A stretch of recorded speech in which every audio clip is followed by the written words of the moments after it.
എല്ലാ വിദ്യാർത്ഥികൾക്കും പുതിയൊരു വീഡിയോയിലേക്ക് സ്വാഗതം. ഈ വർഷത്തെ +1 higher secondary second transfer allotment പ്രസിദ്ധീകരിച്ചോ എന്നുള്ളത് പല വിദ്യാർത്ഥികളും ചോദിക്കുന്ന കാര്യമാണ്. അപ്പോൾ വിദ്യാർത്ഥികളുടെ റിസൾട്ട് നാളെയോടെ മാത്രമേ പ്രസിദ്ധീകരിക്കുകയുള്ളൂ. അപ്പോൾ വിദ്യാർത്ഥികൾക്ക് hsk.kerala.gov.in എന്ന വെബ്സൈറ്റ് വഴി നിങ്ങൾക്ക് റിസൾട്ട് പ്രഖ്യാപിച്ചു കഴിഞ്ഞാൽ റിസൾട്ട് അറിയാനായിട്ട് സാധിക്കുന്നതാണ്.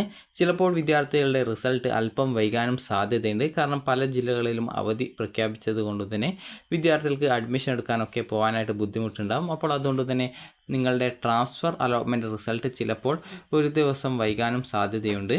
അപ്പോൾ അതുകൊണ്ട് തന്നെ വിദ്യാർത്ഥികൾ അതനുസരിച്ച് നിങ്ങളുടെ റിസൾട്ട് പരിശോധിക്കുക. അതുപോലെ തന്നെ നിങ്ങൾ ഡെയിലി ഈ ഒരു HSK വെബ്സൈറ്റ് ഒന്ന് നോക്കുക, റിസൾട്ട് വന്നിട്ടുണ്ടോ എന്നുള്ളത്. അപ്പോൾ വിദ്യാർത്ഥികൾക്ക് ഈ ഒരു hsk.kerala.gov.in എന്ന വെബ്സൈറ്റ് ഓപ്പൺ ചെയ്ത ശേഷം നിങ്ങൾക്ക് റിസൾട്ട് വന്നു കഴിഞ്ഞാൽ ഈ ഒരു പേജിൽ കാൻഡിഡേറ്റ് ലോഗിൻ SWS എന്ന് പറഞ്ഞുകൊണ്ടുള്ള ലിങ്ക് കാണാൻ സാധിക്കുന്നതാണ്.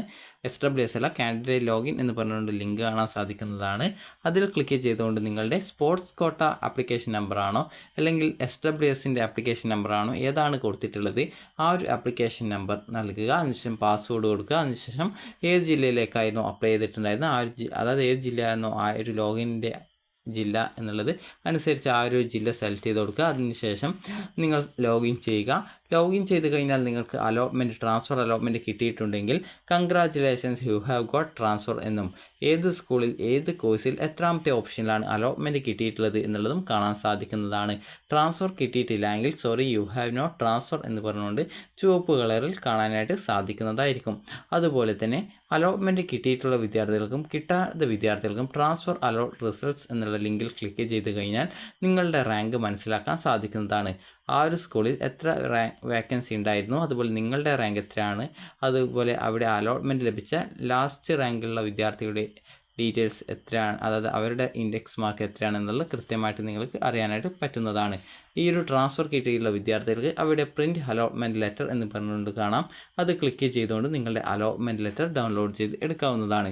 ഇനി ട്രാൻസ്ഫർ അലോട്ട്മെൻറ്റ് ലഭിച്ചിട്ടുള്ള വിദ്യാർത്ഥികൾ ട്രാൻസ്ഫർ ലഭിച്ചിട്ടുള്ളത് മറ്റൊരു കോഴ്സിലേക്കാണ് എന്ന് കരുതുക. അതായത് നിലവിൽ നിങ്ങൾ അഡ്മിഷൻ നേടിയിട്ടുള്ള സ്കൂളിൽ നിന്നും മറ്റൊരു കോഴ്സിലേക്കാണ് നിങ്ങൾക്ക് ട്രാൻസ്ഫർ കിട്ടിയുള്ളത്. അതായത് ഇപ്പോൾ A എന്ന സ്കൂളിൽ നിങ്ങൾക്ക് കൊമേഴ്സ് ആണ് കിട്ടിയത് എന്ന് വിചാരിക്കുക. അതിനുശേഷം A എന്ന സ്കൂളിൽ നിങ്ങൾ ട്രാൻസ്ഫറിന് വെച്ചത് കമ്പ്യൂട്ടർ സയൻസോ അല്ലെങ്കിൽ സയൻസോ ബയോളജി സയൻസോ അല്ലെങ്കിൽ ഹ്യൂമാനിറ്റീസോ ആണെന്ന് കരുതുക. അപ്പോൾ അതിലേക്ക് നിങ്ങൾക്ക് ട്രാൻസ്ഫർ കിട്ടിയിട്ടുണ്ടെങ്കിൽ നിങ്ങൾക്ക് അതിൻ്റെ ഭാഗമായിട്ട് വരുന്ന എക്സ്ട്രാ വല്ല ഫീസും ഉണ്ടെങ്കിൽ ആ ഒരു ഫീസ് അടച്ചാൽ മതിയാകും. അതുപോലെ തന്നെ നിലവിലെ അഡ്മിഷൻ നേടിയിട്ടുള്ള സ്കൂളിൽ നിന്നും നിങ്ങൾക്ക് മറ്റൊരു സ്കൂളിലേക്കാണ് ട്രാൻസ്ഫർ കിട്ടിയിട്ടുള്ളത് എന്ന് കരുതുക. ഇപ്പോൾ ഒരു ഉദാഹരണം പറയുകയാണ് എങ്കിൽ നിങ്ങൾക്കിപ്പോൾ A എന്ന സ്കൂളിൽ നിന്നും B എന്ന സ്കൂളിലേക്കോ അല്ലെങ്കിൽ A എന്ന സ്കൂളിൽ നിന്നും B എന്ന സ്കൂളിലെ മറ്റൊരു കോഴ്സിലേക്കോ ആണ് കിട്ടിയത്, അല്ലെങ്കിൽ മറ്റൊരു ജില്ലയിലേക്കാണ് നിങ്ങൾക്ക് ട്രാൻസ്ഫർ കിട്ടിയിട്ടുള്ളത് എന്ന് കരുതുക. അപ്പോൾ നിങ്ങൾക്ക് മറ്റൊരു ജില്ലയിലേക്കോ അല്ലെങ്കിൽ നിലവിലെ ജില്ലയിൽ നിന്നും മറ്റൊരു സ്കൂളിലേക്കാണ് ട്രാൻസ്ഫർ കിട്ടിയിട്ടുള്ളതെങ്കിൽ നിലവിൽ അഡ്മിഷൻ നേടിയിട്ടുള്ള സ്കൂളിൽ നിന്നും നിങ്ങളുടെ ഡോക്യുമെൻറ്റ്സും, അതായത് SSLC അതുപോലുള്ള TC ഇതുപോലുള്ള നിങ്ങൾ നൽകിയുള്ള എല്ലാവിധ ഡോക്യുമെൻറ്റ്സും PTA ഫണ്ട്, കോഷൻ ഡെപ്പോസിറ്റ് എന്നിവ നിങ്ങൾക്ക് തിരികെ ലഭിക്കുന്നതാണ്. അഡ്മിഷൻ ഫീസ് തിരികെ ലഭിക്കുന്നത് ആയിരിക്കില്ല.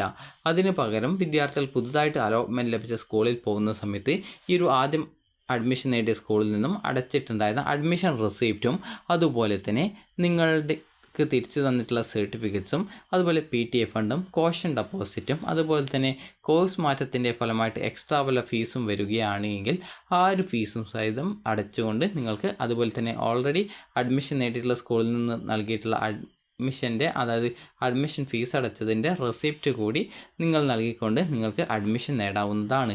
അതുപോലെ തന്നെ വിദ്യാർത്ഥികൾ ശ്രദ്ധിക്കേണ്ടത് ട്രാൻസ്ഫർ അലോട്ട്മെൻറ്റ് റിസൾട്ട് വന്നു കഴിഞ്ഞാൽ നിങ്ങൾക്ക് ഏകദേശം 1-2 ദിവസം അഡ്മിഷൻ എടുക്കാനായിട്ട് ലഭിക്കുന്നതായിരിക്കും. അതുപോലെ തന്നെ വിദ്യാർത്ഥികൾ ശ്രദ്ധിക്കേണ്ട പ്രധാനപ്പെട്ട കാര്യം, ട്രാൻസ്ഫർ കിട്ടിക്കഴിഞ്ഞാൽ ട്രാൻസ്ഫർ ലഭിച്ച ആ ഒരു സ്കൂളിലേക്ക് നിർബന്ധമായിട്ടും അല്ലെങ്കിൽ കോഴ്സിലേക്ക് നിർബന്ധമായിട്ടും മാറേണ്ടതാണ്. അതുപോലെ തന്നെ ട്രാൻസ്ഫറിന് അപ്ലൈ ചെയ്യുകയും എന്നാൽ നിങ്ങൾക്ക് ട്രാൻസ്ഫർ കിട്ടാതെ വരികയും ചെയ്യുകയാണെങ്കിൽ നിലവിൽ അഡ്മിഷൻ നേടിയിട്ടുള്ള സ്കൂളിൽ നിങ്ങൾക്ക് തുടർന്ന് പഠിക്കാനായിട്ട് സാധിക്കുന്നതാണ്. അതുകൊണ്ട് തന്നെ നിങ്ങൾക്ക് ഈ ഒരു ട്രാൻസ്ഫർ കിട്ടിയിട്ടില്ല എന്ന് കരുതി നിലവിലെ സീറ്റ് നഷ്ടപ്പെടുന്നത് ആയിരിക്കില്ല.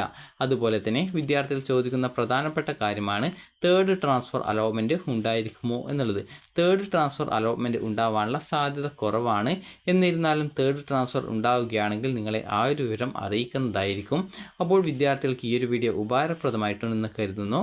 അപ്പോൾ വിദ്യാർത്ഥികൾക്ക് ട്രാൻസ്ഫർ അലോട്ട്മെൻറ്റ് ലഭിക്കാനുള്ള പ്രധാനമായിട്ടും പരിഗണിക്കുന്നത് നിങ്ങൾ അപേക്ഷ നൽകുന്ന സ്കൂളിലെ വേക്കൻസിയും അതുപോലെ എത്ര വിദ്യാർത്ഥികൾ ആ ഒരു സ്കൂളിൽ നിന്നും ട്രാൻസ്ഫർ ലഭിച്ച് മാറുന്നു, അതുപോലെ ട്രാൻസ്ഫറിന് അപേക്ഷിച്ചിട്ടുണ്ട്, അതുപോലെ തന്നെ ആ ഒരു സ്കൂളിലെ ആ ഒരു കോഴ്സിലേക്ക് അപേക്ഷിച്ച വിദ്യാർത്ഥികളുടെ WGPA എത്രയാണ്, അതിൽ നിങ്ങളുടെ WGPA എത്രാം സ്ഥാനത്താണ്, അതുപോലെ നിങ്ങളുടെ റാങ്കും അവിടെയുള്ള വാക്കൻസിയും എത്രയാണെന്നുള്ളത് നോക്കിക്കൊണ്ടാണ് ഓരോ സ്കൂളിലെ ഓരോ കോഴ്സിലേക്കും ട്രാൻസ്ഫറിന് അപേക്ഷിക്കുന്ന വിദ്യാർത്ഥികളെ ഉൾപ്പെടുത്തിക്കൊണ്ട് ഒരു റാങ്ക് ലിസ്റ്റ് തയ്യാറാക്കപ്പെടുകയും ആ ഒരു റാങ്ക് ലിസ്റ്റിൽ നിന്നും മുൻഗണനാ ക്രമത്തിൽ അവിടുത്തെ സീറ്റ് വേക്കൻസി അനുസരിച്ചുകൊണ്ടാണ് ഈ ഒരു ട്രാൻസ്ഫർ അലോട്ട്മെൻറ്റ് നൽകപ്പെടുന്നത്.